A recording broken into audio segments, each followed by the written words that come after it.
Saya pernah hormat kholnya Syekhona Khalil. Di situ di antara manaqibnya ditulis min ajalli ta'lamidhi Salim Al-Habib An-Nasib Salim Maula Jindan, itu Alu Jindan disebut di situ. Jadi ini bukan cerita untuk tafakhur, bukan untuk fakhriyah, tapi ini memang fakta untuk fakhriyah. Karena pondoknya buyut saya juga namanya fakhriyah, minal fakhriyah ya minal fakhriyah ilal fakhriyah. Nah ini tentang sanad. Tadi saya sudah mentasihkan beliau dan beliau mengkuatkan hujah kita. Dulu ketika Habib Salim banyak orang yang menyalahkan orang pakai celana, Habib, nanti jenengan yang cerita. Beliau juga bela kultur itu. Saya pernah baca di kitabnya Said Muhammad Alawi, judulnya itu Manhajus Salaf fi Fahmin Nusus. Di kitab saya itu halaman 423. Nanti bisa dicek halaman 423. Di situ ada kata-kata wa kanat sunnatu Rasulillahi sallallahu alaihi wasallam annahu yat'amu ma yajiduhu fi ardi wa yalbasu ma yajiduhu wa yarkabu ma yajiduhu mimma abahahu wa ta'ala. Terus beliau cerita, siapapun yang makan faman at'ama ma yajiduhu fi ardi fa huwa al-muttabi'il sunnah kama annahu hajjal baita min madinati nafsi faman hajjal baita min madinati nafsi fa huwa al-muttabi'il sunnah. Jadi supaya perasaan orang Indonesia ketika berpakaian seperti ini, seperti saya, seperti teman-teman ini tetap tercantol, tetap terhubung oleh Rasulullah Shallallahu Alaihi Wasallam. Misalnya Nabi, karena beliau itu orang Madinah, tentu hajinya atau mikotnya dari Dzul Khulaifah. Karena kita orang Indonesia lewat Yalamlam ya harus lewat Yalamlam. Waqata Rasulullah li ahli Madinah Dzul Khulaifah, wa li ahli Syam al-Juhfah, wa li ahli Najdin Qornan, wali ahli Yaman Yalamlam. Jangan mentang-mentang ikut sunnah Nabi terus orang Yaman mikotnya dari Dzul Khulaifah, orang Sam juga dari Dzul Khulaifah. Semua itu harus min madinati nafsi. Sama seperti Rasulullah yat'amu ma yajiduhu fi ardi, kita juga nat'am ma najiduhu fi ardina. Sehingga jangan sampai umat Islam yang perilakunya keseharian ini sudah baik kemudian merasa tercerabut dari sunnah Rasulullah Shallallahu Alaihi Wasallam. Karena Nabi seperti mana kita ingin dan kita tahu, ketika ada orang Arabi bilang Allahumma arhamni wa Muhammadan wa la tarham ma'ana ahadan, ya Allah hanya saya dan Muhammad yang perlu engkau kasihani, yang lain jangan. Kata Nabi laqad tahajjarta wasi'an, rahmat Allah yang luas ini kamu persempit hanya karena mungkin kita orang Jawa, orang Indonesia. Makanya saya ini bangga ngaji sama Mbah Mun. Beliau orang Jawa, saya ngaji juga hanya di Indonesia. Tapi guyonannya Mbah Mun dulu itu lucu. Wong koyok kon tuh kayak orang Jawa, kayak kamu tuh mesti ada yang alim. Karena Islam ini kafatal linnas. Makanya yang ahli nahwu itu Imam Sibawayh, padahal beliau Persia. Imam Ghazali juga bukan orang Arab, tapi alim hujatul Islam. Karena Allah ingin memaklumatkan bahwa agama ini kafatal linnas, bukan milik orang Arab saja, bukan milik siapa saja, tapi kafatal linnas. Makanya kita harus bangga dengan tradisi para habaib. Ada Rauhah Bukhari. Bukhari itu kita tahu namanya itu Muhammad bin Ismail bin Ibrahim bin Mughirah. Setelah itu sudah namanya bin Bardasbah. Maula al-Ju'fi, ini Bardasbah itu orang yang dulu diislamkan keluarga al-Ju'fi. Itu Mbah Mun kalau guyon itu Bardasbah cara Jawa bo parmin bo parlan. Tapi nyatanya dia putu alim alamah namanya Imam Bukhari.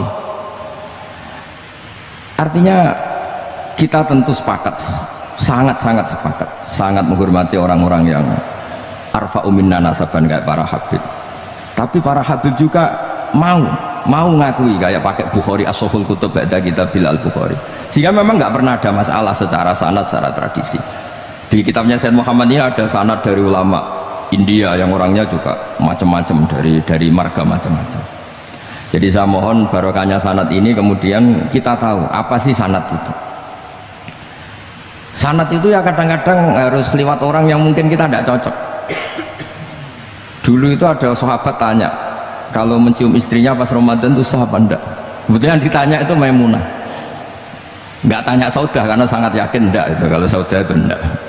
Itu Maimunah jawabnya, kalau kita tidak ngalamin, coba tanya Aisyah yang potensi ngalamin dicium pas Ramadan.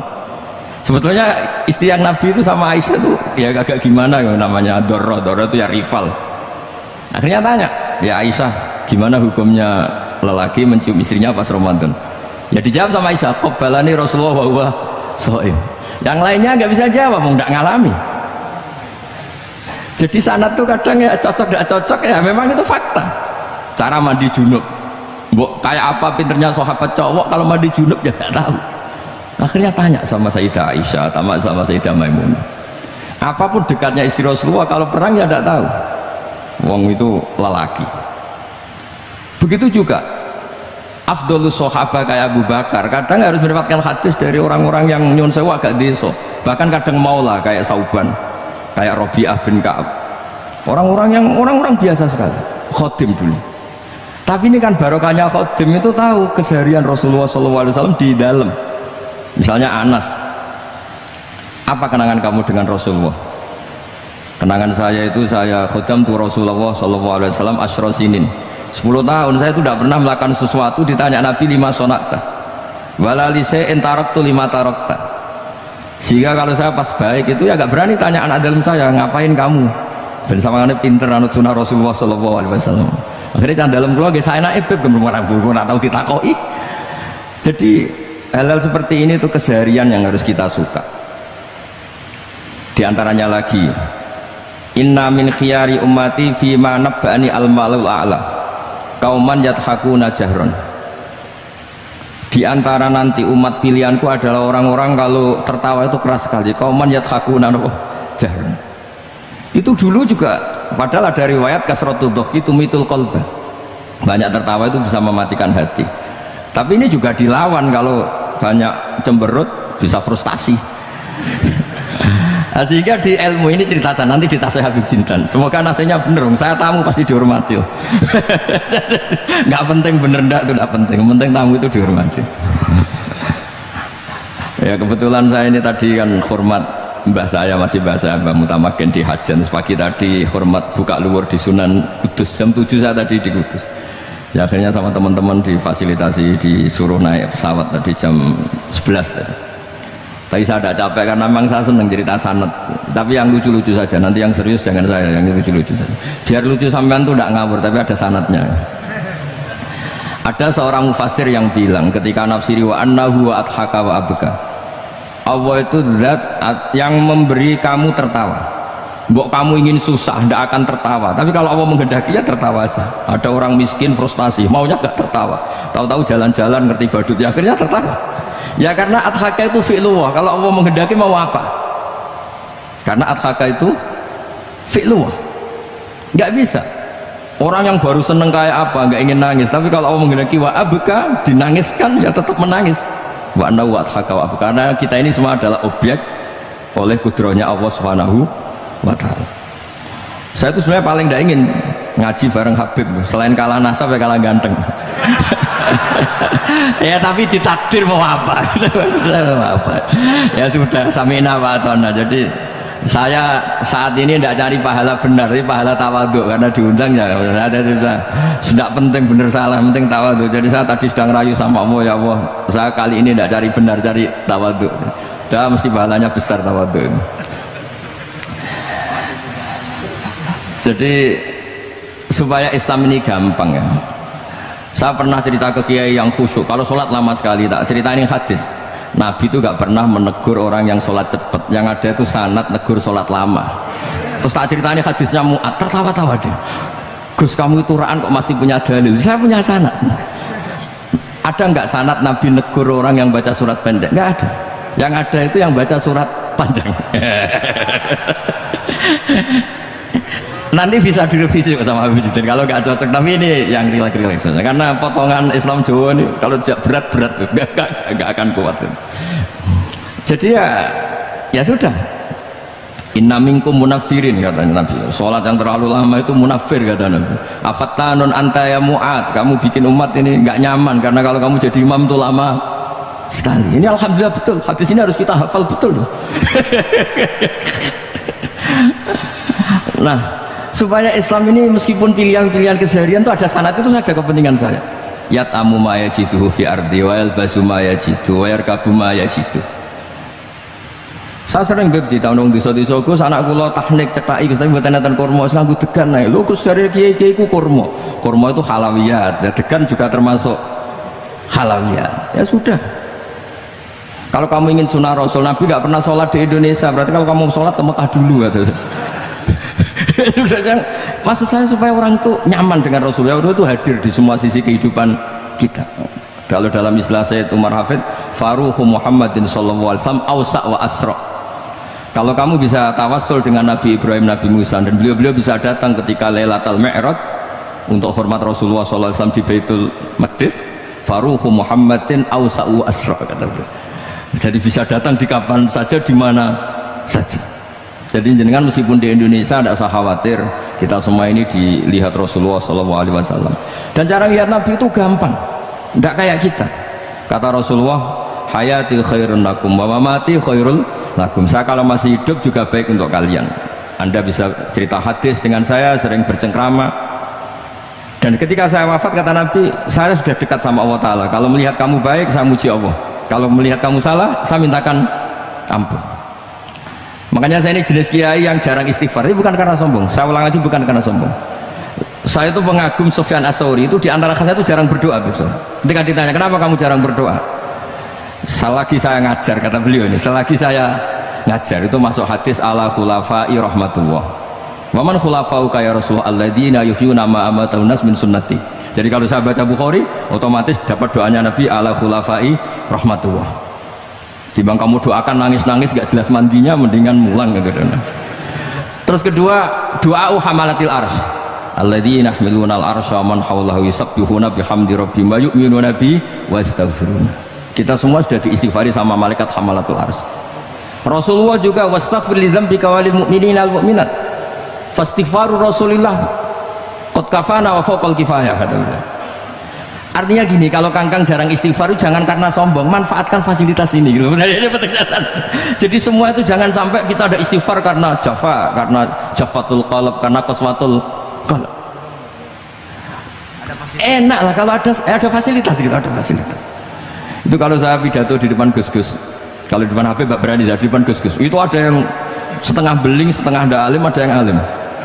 Terus yang beling-beling pesan sama saya, Gus tolong bela kami, maksudnya. Ya kadang-kadang mubalek kan order pesenan itu. Terus tak bacain ayat walladzina amanu wattaba'athum dzurriyyatuhum biimanin alhaqna bihim dzurriyyatahum wama alasnahum min amalihim min syai'. Orang aba-abanya iman, anaknya iman itu nanti surganya disertakan mbahnya meskipun kelas amalnya enggak sama. Jadi mbah-mbahnya alim alama, anaknya yang enggak alim nanti surganya sama-sama yang alim. Kenapa sih kalau ada fasilitas nggak dipakai? Pakai aja, nggak apa-apa kan? Yang alim yang komplain. Sudah kamu yang alim dihormati, dicucup, salami template, yang ikhlas saja, tidak usah protes, kata saya gitu. Artinya saya inginlah keseharian kita yang awam, yang apa itu harus cari backupan hadis supaya semua keseharian kita itu ada apa?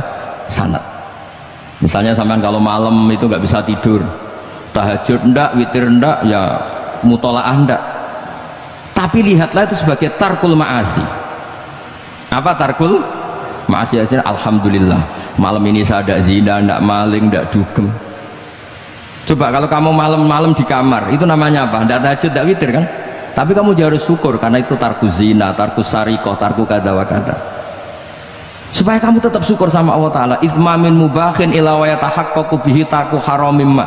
Setiap mubah yang kita lakukan pasti di saat itu ada haram yang kita tinggalkan. Makanya dulu banyak orang-orang soleh yang semalaman tuh guyon sampai pagi, bukan karena ingin urakan, enggak, karena mengalahkan setan. Malam itu godaan mungkin ingin ngintip siapa itu masih kuat sekali, ingin nonton siapa itu kuat sekali. Terus setan dilawan dengan guyon. Ternyata setelah guyon tuh asik, tahu-tahu pagi dan dutanya selesai. Oh, itu setan bisa setruk melawan orang alim yang seperti ini karena nilainya tarkul masih, meskipun dengan cara guyon. Karena kalau yang cara wiridan itu calon wali, kalau yang nggak calon wali ya pokoknya tarkul maksiat. Maksud saya supaya harian kamu yang biasa-biasa saya ini menjadi luar biasa karena ada sanad. Ada apa? Ada sanad. Makanya dulu ulama-ulama itu kalau ngelawan setan itu pakai faroh, pakai seneng. Karena setan tuh paling seneng kalau melihat orang mukmin susah. Kalau susah terus ngersulo, kalau ngersulo gugat kodok qadar. Disebut innaman najwa minasyaiton liyahzunal ladzina amanu. Jadi setan itu targetnya supaya orang mukmin itu resah. Kalau resah gugat. Pertama gugat orang tua. Ngapain sih jadi anaknya orang miskin? Jadi susah kita kan. Kalau yang nggak mulia ngapain jadiannya Parman? Kalau saya Habib kan langsung mulia, kalau Gus kan langsung mulia. Gugat orang tua, gugat sana, gugat sini. Tapi kalau kamu sudah seneng, wajah pesek, welek, keriting, sawan ngerah kawan. Kenapa nggak gugat siapa-siapa? Ya sudah, yang kebaik kul bifadlillah birahmati fabidzalika falyafrahu. Jadi saya ingin semua itu senang bifadlillah birahmati, yang rileks, yang saya ini kalau nuruti capek-capek. Tadi malam saya di Mbah Mutamakin, tadi pagi hormat Sunan Kudus. Tadi naik pesawat, datang mandi langsung hormat. Kalau itu dihitung capek, capek. Tapi kalau dihitung senang ketemu Habib Jindan, ketemu jenengan, kesempatan seperti ini nggak gampang. Ya sudah selesai. Makanya ini latihan ya, latihan terus. Saya ulang lagi apa, latihan terus supaya Islam itu ada di semua sisi hidup kita. Tuh, saya pernah sering cerita di mana-mana itu. Ada wali itu istrinya cerewetnya bukan main. Wah, itu semua muridnya sudah tak biayai kamu cerai, nanti tak ganti istri yang lebih baik lebih. Nggak mau cerai alasannya apa? Ini wanita bahaya sekali. Kalau sampai dinikah orang lain, kasihan orang lain dapat musibahnya. Biar saya aja yang ngalami, kata wali itu. Jadi dia ada ingin, makanya ada juga kiai di santri buling di rumah teh. Santri ini nak pindah pondok, merusak pondok uang, mendingan pondok kuai. Jadi dia handle. Terus sekarang apa? Dia handle daripada merusak pondok orang lain, mendingan pondok saya saja. Jadi cerita-cerita seperti ini harus kita kaji, supaya semuanya itu pakai sanad ilmu. Sama lihat di kitab Ihya ini, ada bab-bab di Ajaibul Qalb. Apa di bab apa Ajaibul? Di situ kayak apa Imam Ghazali memerankan orang-orang pilihan Allah yang menjadi gampang melihat keseharian. Misalnya gini, misalnya Islam zaman akhir kan katanya tantangannya banyak. Coba kalau baca ayat wa ya'ballahu illa yutimma nurah wallahu mutimmu nurih. Agama ini milik Allah, diurus oleh Allah Ta'ala. Islam ke Indonesia itu enggak ditunggoni Nabi. Nabi sudah intaqala ila rafiqil a'la. Kadang di kampung-kampung di Islam nomodin. Ya jalan karena ini agama Allah. Kita ditinggal-tinggal orang yang lebih baik ketimbang kita. Islam kita tunggui. Ya jalan, memang ini agama Allah, yang ngurus Allah. Kamu tidak usah khawatir. Jadi seneng kita bukan karena dablek, karena yakin jaminan Allah Subhanahu wa ta'ala. Jangan sampai kamu itu seneng karena dablek, karena arogan, jangan. Karena bidomanillah, yakin bidomanillah wa bikafalatillah. Seperti senangnya Sayyid Abdul Muttalib ketika Ka'bah mau dirubuhkan Abraha, ada penyerangan Abraha. Ini yang Mbah Mun sering cerita ini. Wah, itu semuanya kalah. Terus takut, man sayyidu hadil wadi, siapa tuan di sini? Abdul Muttalib. Abdul Muttalib itu datang dengan wibawanya yang luar biasa. Abraha itu sampai bingung dia. Kalau duduk di singgasana dia disalahkan orang banyak, karena raja kok duduk berdua sama orang yang tidak raja. Kalau Abdul Muttalib di bawah, dia nggak punya nyali karena ada hebatnya Sayyid Abdul Muttalib. Oleh takdim luar biasa. Setelah itu tanya, apa keinginan kamu? Saya tidak ingin perang, saya hanya ingin merobohkan Ka'bah. Ternyata Sayyid Abdul Muttalib jawabnya apa? Unta saya yang 100 lo kembalikan dulu, tidak usah cerita Ka'bah. Kagetnya bukan main Abraham. Kamu ini pemimpin yang nggak benar. Ka'bah itu dinu kawa dinu abaik, itu kan agama kamu. Mau saya robohkan kamu malah bicara unta. Ini kamu itu pemimpin model apa? Jadi saya nyesal hormat kamu. Ternyata kamu mental kamu hanya mikir apa? Unta. Tapi jamnya Abdul Muttalib itu unik. Inna lihadal bait rabban hamalu. Unta itu milik saya, kembalikan dulu. Kalau Ka'bah itu milik Allah, nanti diurus yang punya. jadi di balik seenaknya itu ada tauhid yang luar biasa. Makanya saya termasuk kiai yang nggak susah kalau mau mati. Kalau mau mati, mati aja. Saya udah mikir kalau setelah saya ini agama gimana, ya gak gimana mana agamanya Allah Ta'ala. Jadi dibalik, ya secara lahir kan seenaknya. Ternyata innal hadal bait rabbana amal. Kabeh itu ada yang punya, nanti biar diurus yang punya. Nah, maksud saya kalau jenengan ini kan insya Allah dapat semua. Kawin ya gak mikir istri saya nanti makan apa, ya kan? Masa depan kamu ya tidak dipikirkan, warisan nggak punya apa-apa, nggak punya ya sudahlah.